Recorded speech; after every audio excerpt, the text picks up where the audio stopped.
Hello friends, welcome to Manju tech in Kannada. ಇವತ್ತಿನ ವಿಡಿಯೋದಲ್ಲಿ Moto G34 5G ಬಗ್ಗೆ ಫುಲ್ ಡೀಟೇಲ್ ಆಗಿ ಅನ್ಬಾಕ್ಸಿಂಗ್ ಮಾಡಿ ತೋರಿಸ್ತೀನಿ. ಫಸ್ಟು ಈ ಕವರ್ ಓಪನ್ ಮಾಡಿದ್ದೀನಿ ನೋಡಿ. ಮೊಬೈಲು ಬ್ಯೂಟಿಫುಲ್ ಆಗಿದೆ. ಈ ಬ್ಯಾಕ್ ಸೈಡ್ 2 ಕ್ಯಾಮ್ರಾ ಇದ್ದಾವೆ. ಇದರ ಫುಲ್ ಸ್ಪೆಸಿಫಿಕೇಷನ್ ನಿಮಗೆ ಲಾಸ್ಟಿಗೆ ಕೊನೆಯದಾಗಿ ಇದರಲ್ಲಿ ಸಿಮ್ ಎಜೆಕ್ಟರ್ ಕೊಟ್ಟಿದ್ದಾರೆ. ನೆಕ್ಸ್ಟು ಇದು ಮ್ಯಾನ್ಯುವಲ್ ಡೀಟೇಲ್ ಆಗಿ ಓದ್ಬೋದು. ನಾರ್ಮಲಾಗಿ ಕೊಟ್ಟಿರ್ತಾರೆ. ಇದರಲ್ಲಿ ಪವರ್ ಅಡಾಪ್ಟರ್ ಒಂದು ನೋಡಿ, ಇದು ಸೇಮ್ ಸಿ ಪಿನ್ ಕೇಬಲು ಕೊಟ್ಟಿದ್ದಾರೆ. ಜಾಸ್ತಿ ಇದ್ದಂಗೆ ಕಾಣ್ತಾ ಇದೆ. Okay, C pin cable. Next ಇದರಲ್ಲಿ ಮೊಬೈಲ್ ನೋಡೋದಾದರೆ ಬ್ಯಾಕ್ ಸೈಡಲ್ಲಿ 50 MP ಕ್ಯಾಮ್ರಾ ಇದೆ. ನೆಕ್ಸ್ಟು ಫ್ರಂಟಲ್ಲಿ ನೋಡಿ ಸ್ಪೀಕರ್ ಇದೆ. ಡಯಲ್ ಸ್ಪೀಕರ್ ಇದೆ. ಆಮೇಲೆ ಸೈಡಲ್ಲಿ ಸಿಮ್ ಹಾಕೋದು. ನೆಕ್ಸ್ಟು ಪವರ್ ಆನ್ ಬಟನು, ಆಮೇಲೆ ವಾಲ್ಯೂಮ್ ಬಟನ್ ಇದೆ.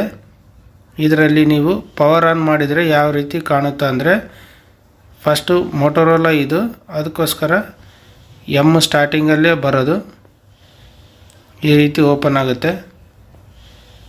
ಈ ವಿಡಿಯೋನ ಕೊನೆಯವರೆಗೆ ನೋಡಿ, ಮತ್ತು ಲೈಕ್ ಮಾಡೋದನ್ನು ಮರಿಬೇಡಿ.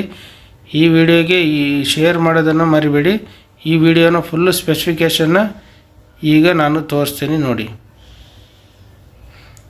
ಈಗ ನೋಡಿ, ಇದರಲ್ಲಿ ಈ ಮೊಬೈಲಲ್ಲಿ ಸ್ಪೆಷಲ್ ಏನಂತಂದರೆ ಇದರಲ್ಲಿ ಸ್ಪೆಷಲ್ ಇರೋದು ಕ್ಯಾಮ್ರಾ. ಒಂದು ಸಾರಿ ಆನ್ ಮಾಡಿ ತೋರಿಸ್ತೀನಿ ನೋಡಿ. ಇದು ಮೊಬೈಲ್ ಎಷ್ಟು ಸ್ಪೀಡಲ್ಲಿ ವರ್ಕ್ ಆಗ್ತಾ ಇದೆ.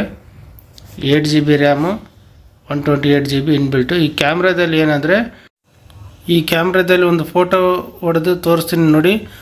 ಫೋಟೋ ಕ್ಯಾಪ್ಚರ್ ಆಗಿದೆ. ಈಗ ಜೂಮ್ ಮಾಡಿ ತೋರಿಸ್ತೀನಿ ಕ್ಯಾಮ್ರಾ ಎಷ್ಟು ಕ್ಲಾರಿಟಿ ಆಗಿದೆ. ಕ್ಯಾಮ್ರಾದಲ್ಲಿ ಯಾವುದೇ ಥರದ ಡೌಟ್ ಇಲ್ಲ, ಫುಲ್ ಕ್ಲಾರಿಟಿ ಇದೆ. ನೆಕ್ಸ್ಟ್ ಇನ್ನೊಂದು ಆಪ್ಷನ್ ಇದೆ ಇದರಲ್ಲಿ, ಈ ಮೊಬೈಲಲ್ಲಿ ಕ್ಯಾಮ್ರಾದು. ಇದು ಫ್ರಂಟ್ ಕ್ಯಾಮ್ರಾ ಆಮೇಲೆ ಬ್ಯಾಕ್ ಕ್ಯಾಮ್ರಾ ಎರಡು ಎಟ್ ಎ ಟೈಮ್ ಒಂದೇ ಸಾರಿಯೇ ಆನ್ ಆಗುತ್ತೆ. ಇದರಲ್ಲಿ ಸೆಟ್ಟಿಂಗ್ಸಲ್ಲಿ ಹೋದರೆ ಡೊಯಲ್ ಕ್ಯಾಪ್ಚಾ ಅಂತಿರುತ್ತೆ. ಇದು 2 ಕ್ಯಾಮ್ರಾ ಆನ್ ಆಗುತ್ತೆ. ಈಗ ನೋಡಿ, ಆಪ್ಷನ್ ಆನ್ ಮಾಡಿದ್ದೀನಿ. ಫ್ರಂಟಲ್ಲಿ ಕಾಣ್ತಾ ಇದೆ ಮತ್ತು ಬ್ಯಾಕ್ ಕ್ಯಾಮ್ರಾನು ಕಾಣ್ತಾ ಇದೆ. ಎರಡು ಒಂದೇ ಟೈಮಲ್ಲಿ ನೀವು ಫೋಟೋನ ಕ್ಯಾಪ್ಚರ್ ಮಾಡ್ಬೋದು ನೋಡಿ. ಫೋಟೋ ತೆಗೆದಿದ್ದೀನಿ, ಓಪನ್ ಮಾಡಿ ತೋರಿಸ್ತೀನಿ ನೋಡಿ. ಈ ಟೈಪು ಇದರಲ್ಲಿ ಒಂದು ಸ್ಪೆಷಲ್ ಆಪ್ಷನ್ ಇದೆ. ನೆಕ್ಸ್ಟು ಇದರಲ್ಲಿ ಇನ್ನೊಂದು ಏನಂತಂದರೆ, ಸ್ಪೀಡ್ ಅಂತೂ ಚೆನ್ನಾಗಿದೆ. ಇದರಲ್ಲಿ ಫುಲ್ ಸ್ಪೆಸಿಫಿಕೇಷನ್ನು ಇವಾಗ ತೋರಿಸ್ತೀನಿ ನೋಡಿ.